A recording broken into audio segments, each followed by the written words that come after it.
ঈদকেন্দ্রিক পোশাক আশাক ও বিভিন্ন উপহার সামগ্রীতে জমে উঠেছে বাজার। প্রতিটি মার্কেট ও ফুটপাতের লোকের ভিড়ই বলে দেয় বেচাবিক্রি কী পরিমাণ বেড়েছে। এসব বেচাবিক্রির অর্থ হচ্ছে বাড়তি পণ্য বাজারে এসেছে। এতে পণ্যের উৎপাদন ও আমদানিও বেড়েছে বহুগুণ।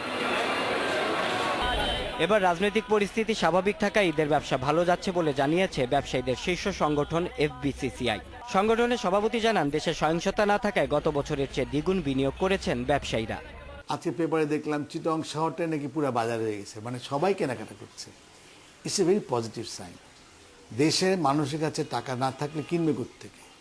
যেহেতু কেনা বেচা হচ্ছে, যেহেতু ক্রেতা যাচ্ছে, যেহেতু বিক্রেতা বসে আছে, সেজন্য আমি মনে করি এবারে ঈদটা হয়তো মানুষ একটু সুন্দরভাবে করতে পারবে বলে আমি আশা রাখি।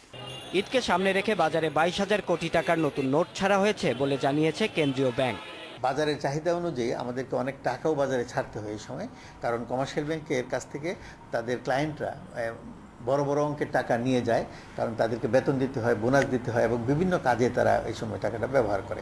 বিশ্লেষকরা বলছেন, অন্যান্য সময়ের চেয়ে ঈদের সময়ে অর্থনীতিতে চাঙা ভাব দেখা যায় বেশি। বিশেষ কিছু পণ্য সেবা যেহেতু এই ঈদের অর্থনীতির সাথে জড়িত, ফলে এইটির ব্যবহার বা চাহিদা অনেক বৃদ্ধি পায় এবং বলা হয়ে থাকে যে সারা বছরের যা চাহিদা তার বা বিক্রি বেচাকেনা তার প্রায় 60-70% এই ঈদ কেন্দ্রিক সময়কালেই ঘটে থাকে। মাথাপিছু আয় বৃদ্ধি এবং অভ্যন্তরীণ বাজার সম্প্রসারণ হওয়ায় উৎসব কেন্দ্রিক অর্থনীতির ব্যাপ্তি দিন দিন বাড়ছে বলে জানান তারা। Shaon Hasnat, independent news, Dhaka.